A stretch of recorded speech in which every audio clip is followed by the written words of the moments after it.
چھٹا سال مکے کے دو مشہور لوگ حضرت خالد بن ولید اور عمر بن عاص نے ہجرت کے چھٹے سال اسلام قبول کیا، اور صلح حدیبیہ کا واقعہ پیش آیا 5ویں ہجرت کے آخر میں اور چھٹے کی ابتدا میں معاہدہ مکے والوں کے ساتھ ہوا۔ اللہ کے رسول صلی اللہ علیہ وسلم نے ہجرت کے چھٹے سال دنیا کے تمام بادشاہوں کے نام خط لکھے، رومن امپائر، ایران کے بادشاہ، حبشہ کے بادشاہ اور مختلف حکمرانوں کی طرف ہر ایک نے آپ کے خط کا جواب دیا، عزت کے کلمات استعمال کیے، لیکن ایران کے بادشاہ نے اللہ کے رسول کے خط کو پھاڑ دیا، اللہ کے رسول کے خط کو پھاڑ دیا۔ اللہ کے رسول کے صحابی جو خط لے کر گئے، حضور نے پوچھا کیا جواب دیا؟ اس نے کہا یا رسول اللہ اس نے آپ کے خط کے پرزے کر دیے۔ حضور نے کہا مزق اللہ جمعہ کل ممزق، اللہ جس طرح اس نے میرے خط کے پرزے کیے اس کی حکومت کے بھی پرزے کر دے۔ چند ہی دنوں میں ختم ہو گئی حکومت اس کی، بیٹے نے باپ کو مارا، باپ کو کسی اور نے مارا، کہانی ختم ہو گئی۔ اللہ کے رسول صلی اللہ علیہ وسلم پر ہجرت کا 7واں سال معرکہ خیبر پیش آیا، یہود سے معاہدے ہوئے، بعض یہود کے قبیلے کو آپ نے مدینے سے نکالا۔ ہجرت کا 8واں سال اللہ کے رسول صلی اللہ علیہ وسلم نے مکے کو فتح کرنے کے ارادے سے نکلے، اور مکہ مکرمہ کو فتح کرنا کے لیے صحابہ کی ایک جماعت لے کر پہنچے۔ مکہ مکرمہ کو آپ نے فتح کر لیا، آپ نے نماز شکریہ ادا کی، کعبے کے 4 کونوں میں تکبیر بلند کی، اور جب باہر آ کر دیکھا انسانوں کا ہجوم تھا، انسانوں کا ہجوم، حضور نے دیکھا ان میں وہ بھی تھے جس کی دشمنیوں کا طوفان مدینے کی دیواروں سے ٹکرایا تھا، ان میں وہ بھی تھے جنہوں نے آپ کے راستے میں کانٹے بچھائے تھے، ان میں وہ بھی تھے جن کی پیاس صرف آپ کے خون سے بجھ سکتی تھی۔ اللہ کے رسول نے پوچھا میرے بارے میں کیا خیال ہے؟ تمام نے کہا اخن کریم وابن اخن کریم، بہتر بھائی، بہتر بھتیجا، آپ سے بہتری کی امید۔ اللہ کے رسول نے فرمایا فاذهبوا انتم الطلقاء لا تثریب علیکم اليوم، جاؤ آج تم تمام کے تمام آزاد ہو، تم سے کوئی بدلہ نہیں لیا جائے گا۔ اللہ کے رسول نے کہا ان 4 آدمیوں کا نام سن لو، اگر وہ کعبے کا پردہ بھی پکڑے ہوئے ہوں تو ان کو قتل کر دو، قتل کر دو۔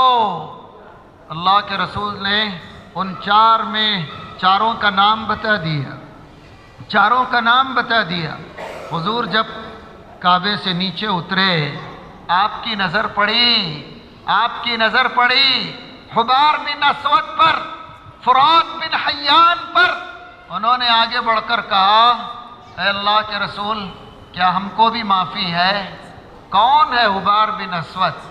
آپ کی بڑی بیٹی حضرت زینب پیٹ سے تھی، ہجرت کرنے کے لیے مکے سے نکلی تو مکے میں اس ظالم نے حضرت زینب کو نیزہ دے کر اونٹ سے نیچے گرایا، حضرت زینب کا حمل بھی گرا، مدینہ پہنچ کر چند مہینوں میں کمر کی تکلیف سے انتقال بھی کر گئی۔ بیٹی کا قاتل تھا فرات بن حیان، ابو سفیان کا جاسوس، جس نے جنگ احزاب اور جنگ احد میں پورے عرب کو لا کر اسلام کے خلاف کھڑا کیا۔ اللہ کے رسول نے اپنی بیٹی کے قاتل اور ابو سفیان کے جاسوس سے کہا جاؤ میں نے تم کو بھی معاف کیا، جاؤ میں نے تم کو بھی معاف کیا۔ اللہ اکبر، اللہ اکبر۔ حضور پاک صلی اللہ علیہ وسلم صفا کے دامن میں بیٹھے تھے، ایک عورت آئی، آ کر کہا یا رسول اللہ وہ 4 آدمیوں میں میرا شوہر بھی ہے، کیا اس کو معافی نہیں ملے گی؟ وہ اپنی جان کے ڈر سے مکہ چھوڑ کر جدہ کے ساحل کی طرف چل گیا ہے۔ تو اللہ کے رسول نے کہا کیا چاہتی ہو؟ کہا یا رسول اللہ میں اپنے شوہر سے بہت پیار کرتی ہوں، اس کو معاف کر دیں۔ حضور نے کہا جاؤ اس کو لے کر آؤ، میں نے معاف کر دیا۔ تو وہ عورت جانے لگی تو پھر واپس آ کر کہا یا رسول اللہ وہ میری بات نہیں مانے گا اور یقین بھی نہیں کرے گا، آپ کسی کو بھیجیں۔ حضور نے ایک صحابی کو ساتھ بھیجا۔ جب وہ صحابی ساتھ چلنے لگے وہ عورت دوبارہ آئی، آ کر کہا یا رسول اللہ اس آدمی پر بھی وہ یقین نہیں کرے گا، کوئی نشانی دیجئے۔ حضور نے اپنا عمامہ اتار کر دیا، حضور نے اپنا عمامہ اتار کر دیا۔ جب وہ اپنے شوہر کو لے کر آئی، آگے کی داستان اسی سے سنیے، آگے کی داستان اسی سے سنیے۔ وہ کہتے ہیں جب میں حضور کی مجلس کی طرف بڑھا لوگ راستہ دینے لگے، مجھے ڈر تھا، بار بار پیچھے سے اپنی گردن کو چھو رہا تھا، شاید کوئی میری گردن اتار دے، شاید میری کوئی گردن اڑا دے۔ جب میں قریب پہنچا صحابہ کا جمگھٹا ہٹا اور حضور پر جب میری نظر پڑی، اللہ کے رسول اٹھ کر کھڑے ہوئے اور آگے بڑھے، اپنے باہوں کو پھیلا کر کہا یا خیر الراکب، اے سوار تیرا آنا مبارک ہو، تیرا آنا مبارک ہو، تیرا آنا مبارک ہو۔ اپنے سینے سے لگا لیا، یہ کون تھا؟ یہ کوئی اور نہیں، ابو جہل کے بیٹے اکرمہ تھے، ابو جہل کے بیٹے اکرمہ۔ اے اللہ تیرا کتنا کرم، کس امت میں تو نے ہمیں پیدا کیا، جس رسول نے معافی کے کتنے دریا بہائے، کتنے دریا بہائے۔ اے سوار تیرا آنا مبارک ہو۔ ہجرت کے 9ویں سال اللہ کے رسول نے حضرت ابو بکر کو امیر الحج بنایا، اعلان کروایا جزیرۃ العرب میں کوئی یہود نہیں رہے گا، جزیرۃ العرب میں کوئی مشرک نہیں رہے گا۔ قیامت تک کا لفظ حدیث میں آیا۔ آج سعودیہ کے حکمران دروازے کھولے ہیں، کہیں خدا کا عذاب نہ آ جائے، کہیں خدا کا عذاب نہ آ جائے۔ اللہ کے رسول نے فرمایا، اللہ کے رسول نے فرمایا ہجرت کا 10واں سال آپ نے حجۃ الوداع، رمضان میں جبریل نے 2 مرتبہ قرآن سنا، آپ نے 10 دن کے بجائے 20 دن کا اعتکاف کیا، آپ نے حضرت معاذ بن جبل کو یمن کا گورنر بنا کر بھیجا اور کچھ نصیحتیں کی۔ حضرت معاذ سے پوچھا کوئی مسئلہ پیش آئے تو کیا کرو گے؟ معاذ نے کہا اللہ کی کتاب میں دیکھوں گا، اگر اس میں نہ ملے تو کہا آپ کی حدیث میں دیکھوں گا، اگر اس میں نہ ملے تو کہا قیاس کروں گا، قیاس کروں گا۔ اللہ کے رسول نے ان کو ہمت دی اور اس کے بعد فرمایا اے معاذ کچھ پوچھنا ہے تو پوچھ لو، تم اگلی بار جب آؤ گے تو یہاں محمد کو نہیں پاؤ گے، یہاں محمد کو نہیں پاؤ گے۔ اللہ کے رسول صلی اللہ علیہ وسلم نے حج فرمایا، حج کے درمیان فرمایا خذوا عنی مناسککم، مجھ سے حج کے مسئلے پوچھ لو، شاید میں اگلے سال تمہارے درمیان نہ رہوں، شاید میں اگلے سال تمہارے درمیان نہ رہوں۔ اللہ کے رسول صلی اللہ علیہ وسلم نے حج فرمایا، مختلف نصیحتیں فرمائیں، مختلف نصیحتیں فرمائیں۔ اللہ کے رسول صلی اللہ علیہ وسلم نے حج میں عرفہ میں دعا فرمائی، اللہ اکبر اللہ اکبر۔ آپ نے مشہور اسلامی تاریخ کا خطبہ دیا، جبل الرحمہ کے دامن میں لا فضل لعربی علی عجمی ولا لاسود علی احمر الا بالتقوی کلکم آدم وآدم من تراب۔ فرمایا کسی عربی کو کسی عجمی پر، کسی گورے کو کسی کالے پر کوئی فضیلت نہیں مگر جس کے دل میں اللہ کا ڈر ہے۔ تم تمام کے تمام آدم کی اولاد ہو اور آدم مٹی سے پیدا کیے گئے ہیں۔ اللہ کے رسول نے فرمایا اللہ نے تم پر ایک دوسرے کے خون کو حرام کر دیا، عزتوں کو لائق احترام بنایا، جس طرح عرفہ کا دن اور یہ مقدس زمین ہے۔ اللہ کے رسول صلی اللہ علیہ وسلم حج سے فارغ ہوئے، مدینہ واپس آئے، مدینے میں داخل ہوئے، زبان پر تھا آئبون تائبون لربنا حامدون، توبہ کر کے لوٹے ہیں، حج کر کے لوٹے ہیں، اپنے رب کی پاکی بیان کرتے ہوئے آ رہے ہیں۔ اللہ کے رسول صلی اللہ علیہ وسلم پر ہجرت کا یہ 10واں سال تھا، ختم ہوا۔ حضرت ابو سعید خدری فرماتے ہیں ایک دن میں اپنے گھر کے چبوترے پر بیٹھا تھا، حضور میرے گھر کے سامنے سے گزرے اور آپ ایک جنازے سے واپس آ رہے تھے۔ اللہ کے رسول نے سر پر پٹی باندھ رکھی تھی۔ میں نے آگے بڑھ کر پوچھا یا رسول اللہ کیا سر میں درد ہے؟ کہا کہ ہاں۔ پھر میں اللہ کے رسول کی پیشانی پر اپنی ہتھیلی رکھی تو اللہ حضرت ابو سعید خدری کہتے ہیں اتنا بخار تھا حضور کو کہ میری ہتھیلی جلنے لگی۔ میں نے تبھی سوچا انبیاء کا مقام جتنا ہے تکلیف بھی اتنی ہے۔ اللہ کے رسول کی بیماری کا یہ پہلا دن تھا۔ اللہ کے رسول 16 دن تک بیمار رہے۔ جب تک طاقت تھی آپ بیویوں کی باری برابر ادا فرماتے اور مسجد میں امامت فرماتے۔ جب آپ کی زندگی کے 5 دن رہ گئے، بدھ کا دن تھا، اللہ کے رسول نے حضرت میمونہ سے پوچھا آج کس کی باری ہے؟ اللہ کے رسول کے پوچھنے پر تمام بیویوں نے مشورہ کر کے کہا یا رسول اللہ آپ جہاں رہنا چاہیں وہاں رہیں۔ کہا مجھے عائشہ کے گھر پہنچا دو، مجھے عائشہ کے گھر پہنچا دو۔ اللہ کے رسول صلی اللہ علیہ وسلم پر جب بدھ کا دن آیا تو اللہ کے رسول نے کہا مجھ پر 7 کنووں کا پانی ڈالو یا 7 مشکیزیں ڈالو۔ حضرت حفصہ ام المومنین حضرت حفصہ بنت عمر کے گھر میں پانی کا ایک بہت بڑا ٹب تھا، وہ منگوایا گیا، اللہ کے رسول کو اس میں بٹھایا گیا اور آپ پر 7 کنووں کا پانی زور سے بہایا گیا۔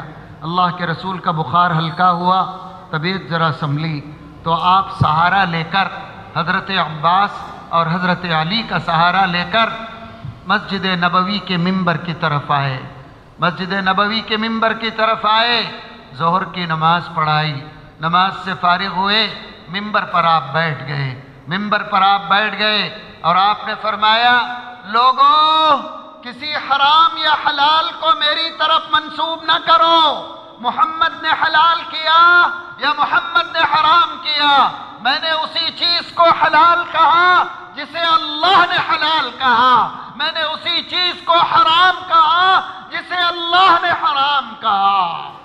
پھر فرمایا مجھے اس بات کا ڈر نہیں ہے کہ تم میرے بعد مشرک یا کافر بن جاؤ گے، لیکن اس بات کا ڈر ہے کہ تمہارے دلوں میں دنیا بس جائے گی، تمہارے دلوں میں دنیا بس جائے گی۔ اللہ کے رسول صلی اللہ علیہ وسلم نے اپنے جسم کی چادر ہٹا دی اور بڑے تکلیف کے ساتھ اپنی پیٹھ کو صحابہ کی طرف کیا اور لوگوں سے کہا اگر کسی کو انجانے میں مجھ سے تکلیف پہنچی ہے تو میری پیٹھ حاضر ہے، آج وہ بدلہ لے لے۔ آپ نے کوڑا اٹھا کر دیا۔ ایک صحابی نے کہا یا رسول اللہ ایک وقت آپ کا کوڑا مجھے لگ گیا تھا، آج مجھے اس کا بدلہ چاہیے۔ اس سوال پر زمین تھرا گئی، آسمان کانپ گیا، فرشتے لرز گئے، مدینہ سکتے میں آ گیا۔ وہ صحابی آگے بڑھے، ہاتھ میں کوڑا تھا، اللہ کے رسول کی پیٹھ تھی، اللہ کے رسول کی پیٹھ تھی۔ قریب پہنچے تو کوڑے کو ایک طرف پھینک دیا، دوڑ کر گئے، حضور کے 2 مونڈھوں کے بیچ میں مہر نبوت کی نشانی گوشت کا ایک ابھرا ہوا حصہ تھا، ابھرا ہوا حصہ جس کو ختم نبوت کہتے ہیں۔ دوڑ کر گئے اور اس کو چوم لیا کہا یا رسول اللہ مجھے معاف کر دیں، میں نے صرف اس کو چومنے کے لیے یہ بات کہی، اللہ کے رسول نے فرمایا اگر تم میں سے کسی کا مجھ پر قرضہ ہے وہ مانگ کر لے لے، اللہ کے لیے قیامت کے دن کوئی اللہ کے دربار میں محمد کے خلاف مقدمہ نہ کرے۔ اللہ کے رسول کی بات سن کر ایک صحابی نے کہا یا رسول اللہ 3 دینار آپ مجھے دینا ہے۔ اللہ کے رسول نے کہا مجھے یاد نہیں ہے۔ فرمایا فلاں وقت ایک مانگنے والے نے آپ سے مانگا کچھ نہیں تھا تو آپ نے مجھ سے لے کر دیا، وہی مجھے واپس ہونا ہے۔ اللہ کے رسول نے کہا مجھے یاد آ گیا، پھر آپ نے 3 اشرفیاں واپس کروائی۔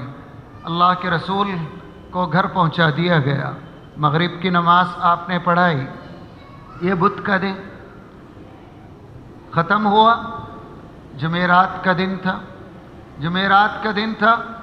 حضور پاک صلی اللہ علیہ وسلم نے اپنے خاندان والوں کو جمع کیا، بیٹی، داماد، پھوپھی، کہا اس امید میں مت رہنا تمہارا بھتیجا، تمہارا خسر اور تمہارا باپ نبی ہے اور تمہیں اللہ کے عذاب سے بچا لے گا۔ اے فاطمہ تجھے تیرے اعمال کی بنیاد پر یا تو جنت ملے گی یا تیرے اعمال کی بنیاد پر خدا کے عذاب کا سامنا کرنا پڑے گا۔ اللہ کے رسول صلی اللہ علیہ وسلم پر یہ جمعرات کا دن گزرا، مغرب کی نماز ختم ہوئی، عشاء کا وقت آیا، حضور پاک صلی اللہ علیہ وسلم نے وضو فرمایا، کمزوری بہت تھی، اٹھ کر کھڑے ہوئے، حضرت عائشہ سے پوچھا کیا لوگوں نے عشاء پڑھ لی؟ کہا کہ نہیں، آپ کے انتظار میں ہیں۔ حضور اٹھ کر کھڑے ہوئے، کمزوری کی وجہ سے گر کر بے ہوش ہو گئے۔ اللہ کے رسول کو پھر ہوش آیا، پوچھا کیا لوگوں نے نماز پڑھ لی؟ کہا کہ نہیں، آپ کے انتظار میں ہیں۔ آپ نے وضو فرمایا، پھر اٹھ کر کھڑے ہوئے، پھر گر کر بے ہوش ہو گئے، اور پھر جب ہوش آیا تو کہا ابو بکر سے کہو کہ نماز پڑھائیں۔ حضرت عائشہ نے کہا یا رسول اللہ میرے باپ بڑے نرم دل ہیں، وہ آپ کی جگہ نہیں کھڑے ہو سکتے۔ حضور نے کہا تم سب یوسف والیاں ہو، بدگمانیاں کرتی ہو، کہو ابو بکر سے کہ وہ نماز پڑھائیں۔ اللہ کے رسول صلی اللہ علیہ وسلم 3 مرتبہ ہوش آنے پر حکم دیا ابو بکر سے کہو نماز پڑھائیں۔ حضرت ابو بکر نے 17 نمازوں کی امامت فرمائی، جمعرات کی عشاء سے پیر کے فجر تک۔ اللہ کے رسول کے صحابہ میں 2 ہی صحابی کو یہ شرف حاصل ہے کہ حضور نے ان کے پیچھے نماز پڑھی ہے، ایک حضرت ابو بکر اور دوسرا حضرت عبد الرحمن ابن عوف۔ ایک جنگ میں تھے تو فجر کا وقت جا رہا تھا تو حضرت عبد الرحمن ابن عوف امام بن گئے، حضور کے آنے میں دیری ہوئی تو حضور مقتدی بن کر نماز پڑھے۔ یہی عبد الرحمن ابن عوف کون ہے جانتے ہو؟ اللہ کے رسول کی جو دایا تھیں، جنہوں نے زچگی دیکھی تھی شفا بنت اسود، وہ حضرت عبد الرحمن ابن عوف کی ماں تھی، یہ 2 ہی صحابہ ہیں جن کے پیچھے حضور نے نماز پڑھی ہے۔ اللہ کے رسول پر جمعہ کا دن آیا، آپ نے وقتاً فوقتاً وعظ و نصیحت فرمائی۔ ہفتے کے دن طبیعت بہت بگڑی۔ اللہ کے رسول صلی اللہ علیہ وسلم نے لوگوں سے کہا اہل مدینہ نے تمہارے نبی کا حق ادا کر دیا ہے، اگر ان میں کوئی غلطی کرے تو ان کو معاف کر دینا، اگر ان میں کوئی صلاحیت والا ہے تو اس کا اعزاز اور اکرام کرنا۔ اے لوگو، مدینے والے گھٹتے چلے جائیں گے انصار اور رہ جائیں گے کھانے میں نمک کے برابر، ان کی قدر کرو کہ انہوں نے تمہارے نبی کا پورا ساتھ دیا ہے، اللہ کے رسول صلی اللہ علیہ وسلم پر یہ ہفتے کا دن گزرا، ہفتے کا دن گزرا، آپ کی زندگی کا ایک دن باقی تھا، اور وہ تھا اتوار کا دن، اور وہ تھا اتوار کا دن۔ نبی کریم صلی اللہ علیہ وسلم نے حضرت عائشہ سے پوچھا، اے عائشہ گھر میں کیا ہے؟ فرمایا، اے اللہ کے رسول 7 یا 8 دینار پڑے ہوئے ہیں۔ تو کہا، اے عائشہ لاؤ۔ جب لائی حضرت عائشہ تو اس کو خیرات کر دیا، اس کو خیرات کر دیا، اور حضرت عائشہ سے کہا، اے عائشہ اس حالت میں اپنے رب سے نہیں ملنا چاہتا کہ دنیا محمد کے گھر میں رہے، دنیا محمد کے گھر میں رہے۔ ارے جب رات ہوئی، سنو آپ کی میری ماں حضرت عائشہ کی زبانی سرور کائنات سید الکونین سید الاولین والآخرین سید المرسلین امام القبلتین صاحب کوثر، اس کے گھر کا منظر دیکھو، اس کے گھر کا منظر دیکھو۔ حضرت عائشہ کہتی ہیں، اس رات ہمارے گھر میں جلانے کو چراغ میں تیل بھی نہیں تھا، چراغ میں تیل بھی نہیں تھا۔ کہاں ہوتا، کہاں ہوتا؟ یہی حضرت عائشہ تو کہتی ہیں، ہمارے گھر میں کبھی 3 دن لگاتار چولہا نہیں جلا۔ یہی حضرت عائشہ تو کہتی ہیں، میرے نبی کے دسترخوان پر کبھی 2 سالن جمع نہیں ہوئے۔ یہی میرے نبی کی دعا تو تھی، اللہم احیینی مسکینا وامتنی مسکینا واحشرنی زمرۃ المساکین۔ پروردگار محمد کو فقیری میں زندہ رکھ، فقیری کی موت دے، اور قیامت کے دن فقیروں کے ساتھ اٹھا، فقیروں کے ساتھ اٹھا۔ حضرت عائشہ کہتی ہیں، میں نے اپنے چراغ کی کپی پڑوس میں بھجوائی، پڑوس میں بھجوائی، اور پڑوس کے چراغ سے تھوڑے تیل کا قطرہ ڈلوایا، جب جا کر ہمارے گھر میں چراغ روشن ہوا، جب جا کر چراغ روشن ہوا۔ پیر کی صبح، ربیع الاول کی 12 تاریخ، نماز فجر کا وقت، بلال کی آواز، حضرت ابو بکر کی تلاوت کی آواز، اللہ کے رسول نے حضرت عائشہ کے کمرے پر پڑا ہوا پردہ ہٹایا۔ حضرت انس فرماتے ہیں، اللہ کے رسول